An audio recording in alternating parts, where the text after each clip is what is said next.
Friends, welcome back to my YouTube channel. कैसे हैं आप सभी? आई होप आप सभी अच्छे होंगे। तो फ्रेंड्स, आज हम बात करेंगे राज परिवार की फैमिली के बारे में, मतलब राज परिवार के बारे में बात करेंगे। यहाँ पर कल प्रिंस अंशु के यहाँ गया तो बहुत ही अच्छा लगा। अरे कभी कभी मतलब ये अंशु के यहाँ जाते हैं, वैसे तो हमें लगता है फर्स्ट टाइम ही अंशु के यहाँ गए होंगे, क्योंकि पहले जब भी मतलब अंशु के यहाँ जाते थे तो सचिन जाते थे। हमने प्रिंस को अभी तक नहीं देखा है, क्योंकि देखिए जब हम अपनी बहन के यहाँ जाते हैं तो जो हमारी बहन होती है उनको हमसे कहीं ना कहीं इसी प्यार की उम्मीद होती है कि मेरा भाई आया है। और सच में अंशु की कल खुशी का ठिकाना नहीं था। वो इतना बीमार थी और उसकी तबीयत बिल्कुल ठीक नहीं चल रही है। तो आप सभी को पता है कि मतलब उसके साथ जो भी हुआ बिल्कुल भी ठीक नहीं हुआ।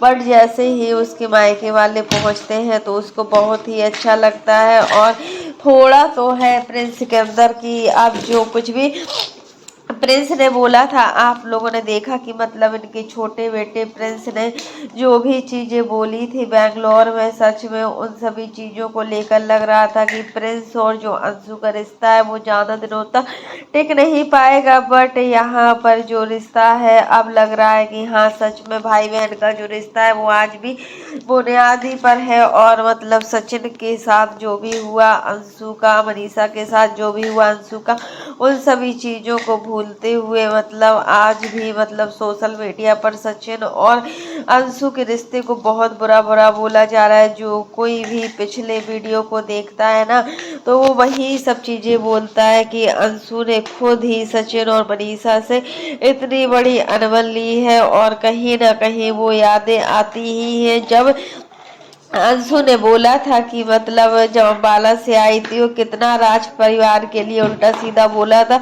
क्योंकि देखिए उस अंशु को थोड़ा रिश्तों की समझ नहीं है, अंशु चीजों को समझ नहीं पाती है। लेकिन यहाँ पर अप्सरा मॉम भी किसका साइड ले, एक साइड उनकी खुद की बेटी है और एक साइड उनकी बहुएं हैं। आखिर बहुओं का साथ देती है तो बेटी गुस्सा हो जाती है, और जब बेटी का साथ देती है तो बहुएं गुस्सा हो जाती है। तो यही सब चीजें, दोनों चीजों को मैनेज कर कर बैलेंस बनाकर चलना होता है हर हाल में, तभी तो रिश्ते चलते हैं।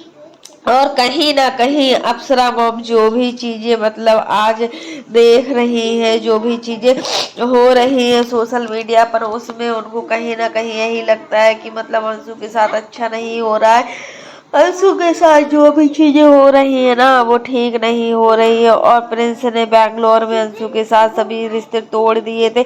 उसने साफ ही बोला था, साफ साफ शब्दों में बोला था कि मेरी सिर्फ एक ही बहन है, वो है पूजा, उसके अलावा मेरी कोई भी बहन नहीं। उस समय अंशु के दिल से पूछो अंशु के दिल पर क्या बीत रही होगी।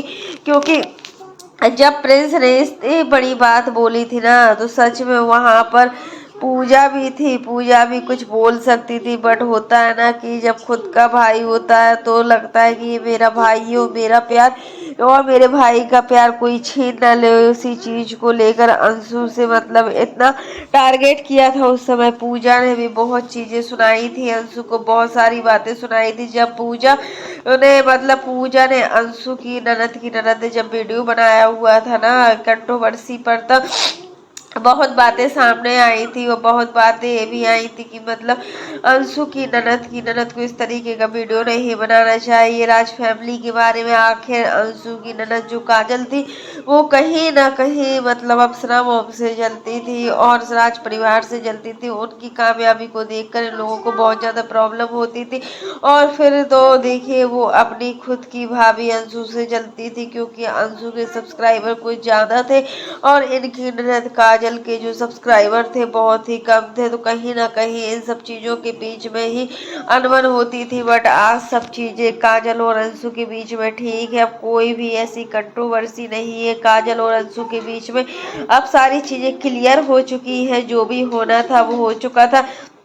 बट यहाँ पर बात होती है प्रिंस की कि मतलब प्रिंस अंशु के पास गया और अंशु मतलब इतना उदास थी। बट आप जानते हैं कि जो प्रिंस का नेचर है वो बहुत ही ज्यादा मजाक करने का है, और मतलब ये सब चीजें देखकर अंशु भी खुश हो गई थी। और जिस तरीके से प्रिंस ने इस सारी परिस्थितियों को संभाला तो मतलब वो सारी चीजें भी क्लियर हो गई थी। बट यहाँ पर बात होती है उस दिन जिस दिन सचिन और मनीषा की अम्बाला में वेडिंग एनिवर्सरी पार्टी थी। उस दिन आप सभी लोगों ने एक चीज नोटिस की होगी कि अंशु का सिर में दर्द हुआ था। हमने भी ये देखा था कि अंशु का सिर में दर्द हो रहा था और अंशु ने दर्द की दवा मांगी थी, और वो दर्द की जो दवा थी वो किसने दी थी? प्रिंस ने दी थी। ये चीज भी नोटिस की हुई है कि मतलब प्रिंस खुद इस चीज को मान रहा है कि आखिर में उस दिन अंशु को दर्द की दवा न देता तो आज ये दिन नहीं होते, आज अंशु का मिसकैरेज नहीं होता। तो कहीं ना कहीं राज फैमिली अपनी गलतियों को मान रहा है कि मतलब राज फैमिली की वजह से ही अंशु का मिसकैरेज हुआ है। और ये अम्बाला गई थी, इनको अम्बाला नहीं जाना चाहिए था। जब अंशु की तबीयत पहले से ठीक नहीं थी तो अंशु को हर हाल में घर पर ही रहना चाहिए था। जितना ही हम प्रेगनेंसी के 9th मंथ में घर पर रहते हैं ना, उतना हमारे और हमारे बेबी के लिए सेफ होता है, और हमें इन सब चीज़ों को मानना चाहिए। अगर हम इस चीज़ों को मानते नहीं है ना तो हमारे बच्चे के साथ कुछ भी हो सकता है। और यहाँ पर आज अंशु की छोटी से छोटी गलतियों ने आज कितना कुछ कर दिया है। आज अंशु अगर उस दिन कुछ बता देती सबको तो आज शायद अंशु का जो बच्चा रहता वो रहता।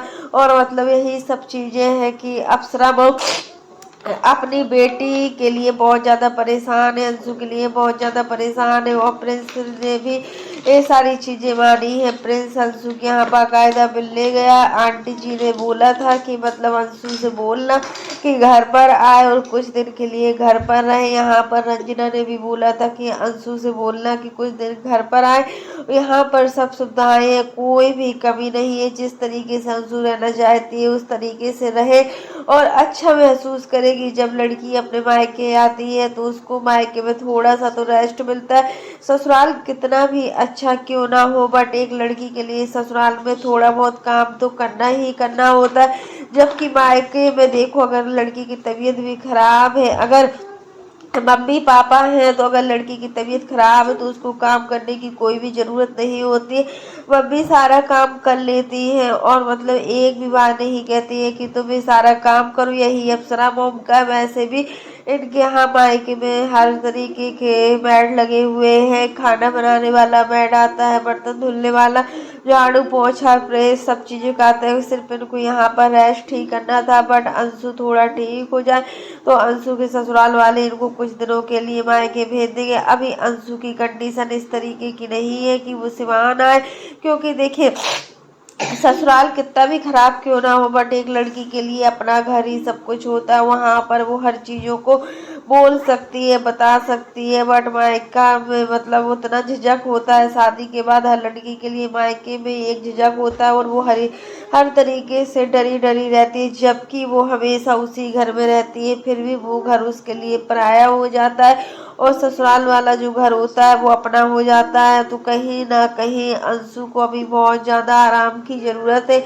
और प्रिंस की वजह से ही आज मतलब अंशु जो भी चीज़ें मान रहे हैं, प्रिंस अपनी गलती मान रहा है कि आखिर जो भी दवा दी थी वही दवा हमें नहीं देना चाहिए था। और वैसे भी प्रेगनेंसी में कौन दवा खाता है? कोई दवा नहीं खाता है। जब हमारा कितना भी सिर में दर्द हो या पेट दर्द हो या हाथ पैर दर्द हो, हम डॉक्टर की सलाह के बिना कोई भी दवा नहीं खा सकते।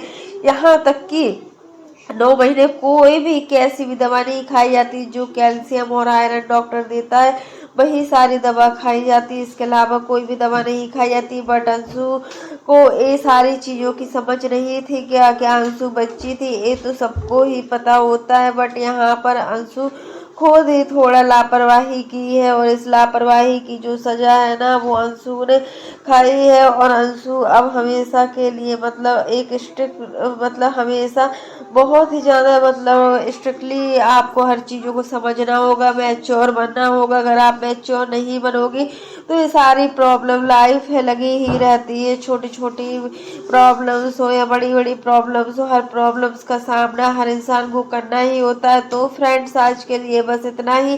कैसा लगा आपको मेरा वीडियो पसंद आए तो लाइक कर देना, और अगर आप चैनल पर न्यू हो तो चैनल को सब्सक्राइब करना ना भूलना। फिर मिलते हैं नेक्स्ट वीडियो में। और फ्रेंड्स आप लोग भी कमेंट बॉक्स में जरूर बताना कि आखिर प्रिंस को ऐसा क्यों लग रहा है कि शायद वो दवा की वजह से ये सारी चीजें हुई हैं। अगर अंशु वो दवा ना खाती ना तो सच में आज ऐसा नहीं होता। और दूसरी तरफ मतलब अंशु अब बाला गई है तो उस वजह से भी ये सारी चीजें हो सकती है। आखिर मतलब हो क्या रहा है कुछ पता नहीं चल रहा है अंशु को खुद। और जिस तरीके से अंशु ने अपने आप को संभाला था, अंशु हर चीजों को समझ रही थी, बट वही सब हालात फिर से लौट लौट कर आ रहे हैं। और मतलब फिर से अंशु को एक बार हर चीजों का सामना करना पड़ रहा है, चाहे वो छोटी प्रॉब्लम हो या फिर बड़ी प्रॉब्लम हो। यहाँ पर जब से अंशु की और शॉप की ओपनिंग हुई थी तब से अंशु बहुत ज़्यादा खुश रहा करती थी, और उसको लगता था कि शायद हम भी आगे बढ़ रहे हैं, हम भी कुछ कर रहे हैं, बट उसको ये नहीं पता था। फ्रेंड्स आज के लिए बस इतना ही। कैसा लगा आपको मेरा वीडियो पसंद आए तो लाइक कर देना, और अगर आप चैनल पर न्यू हो तो चैनल को सब्सक्राइब करना ना